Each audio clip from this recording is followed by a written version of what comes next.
Welcome to IBTV. Visakha పశ్చిమ నియోజకవర్గంలో Telugu Desam party 44 ఆవిర్భావ దినోత్సవ వేడుకలు ఘనంగా నిర్వహించారు. నియోజకవర్గ కార్యాలయంలో జరిగిన ఈ కార్యక్రమానికి ప్రభుత్వ విప్ ఎమ్మెల్యే గణబాబు ముఖ్య అతిథిగా హాజరై పార్టీ జెండాను ఆవిష్కరించారు. ఈ సందర్భంగా మాట్లాడుతూ ఎన్టీఆర్ స్థాపించిన టీడీపీ తెలుగువారి ఆత్మ గౌరవానికి ప్రతీకగా నిలిచిందని చెప్పారు.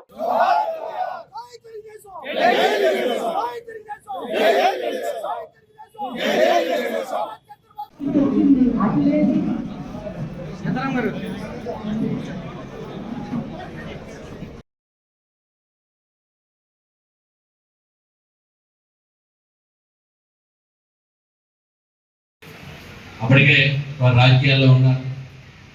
ఆయన పార్టీ పక్కాలు కానీ గైడ్ చేయడం కానీ మన ప్రాంతాల్లో కూడా ఉత్తరాంధ్రలో నాన్నగారు అప్పలక్ష్మి గారు కూడా కీ రోల్ ప్లే చేసి ఇక్కడ ఉన్నటువంటి శాసనసభ్యులందరినీ కూడా అందరం కూడా ఎన్టీఆర్ పక్షాన్ని ఉండాలి అనే ఉద్దేశంతో వారితో అందరూ కూడా కలిసి వెళ్ళి ఢిల్లీలో ధర్నా చేశారు. వాళ్ళ నిరూపణ అంతా కూడా ఎక్కడ జరగాలి వాళ్ళకి కాంగ్రెస్ మోషన్ ఫోన్ చేయడానికి కూడా అసెంబ్లీ వేదిక కాదు, ఢిల్లీ వేదిక. ఢిల్లీ నడిబొట్టిన పోయి అందరూ కలిపి కూర్చుంటే మళ్ళా భాస్కర్ రావు గారిని బర్తరఫ్ చేయడం కాదు, రామ్లాల్ని కూడా ట్రాన్స్ఫర్ చేసి ప్రధాన ప్రతిపక్షంగా తెలుగుదేశం పార్టీ ఢిల్లీలో పార్లమెంట్లో ఉన్నాయి. ప్రధాన ప్రతిపక్షం అంటే మీకు అర్థం కావాలి. ఇప్పుడు మనవాడు 11 సీట్లకి ప్రధాన ప్రతిపక్షం కావాలి, ప్రతిపక్ష హోదా కావాలన్నారు కదా. రాదు, సభ్యుల సంఖ్య బట్టి ఉండేటువంటి ఒక చట్టం ఉంది. యాక్ట్లో ఏముంటే దాని పరంగా వాళ్ళకు హోదా కలుగుతుంది. కానీ ప్రజాస్వామ్యంలో ఎంతమంది సభ్యులు ఉంటే దానికి తగ్గట్టుగా ఆ హోదా కలుగుతుంది. ఆ రోజుల్లో అలాంటి హోదా కూడా జాతీయ రాజకీయాల్లో తెలుగుదేశం పార్టీ చాలా కీలకమైనటువంటి పాత్ర.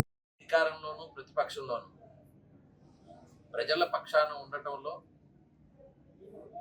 తనదైన శైలిలో జాతీయ స్థాయిలో కూడా గుర్తింపు పొందినటువంటి party Telugu Desam party. NT Rama Rao garu ఒక సుదీర్ఘమైనటువంటి ప్రయాణం ఇచ్చాపురం నుంచి తడదాకా, అప్పటికే ఒక సినీ నటుడిగా అతనికి ఉండేటువంటి ప్రజాభిమానం, వారికి ఏదైనా సేవ చేయాలనేటువంటి దృక్పథం, ఒక కఠోరమైనటువంటి వ్యక్తిత్వం, ఒక పట్టుదల ఉండేటువంటి వ్యక్తిత్వం, తెలుగువాడికి అవమానం జరిగిందనేటువంటి ఒకే ఒక కారణంగా అప్పటి కాంగ్రెస్ ప్రభుత్వం చాలా హేళనగా ముఖ్యమంత్రులను మార్చడమే కాదు, ఆంధ్రప్రదేశ్లో ఉండేటువంటి ముఖ్యమంత్రులు కనీస గౌరవం లేనటువంటి రోజు. భారత ప్రధాని ఆంధ్ర గడ్డపై వస్తే వీరికి కనీసం గౌరవాలు లేనటువంటి పరిస్థితులు. తెలుగువారు ఢిల్లీ వెళ్తే మదర్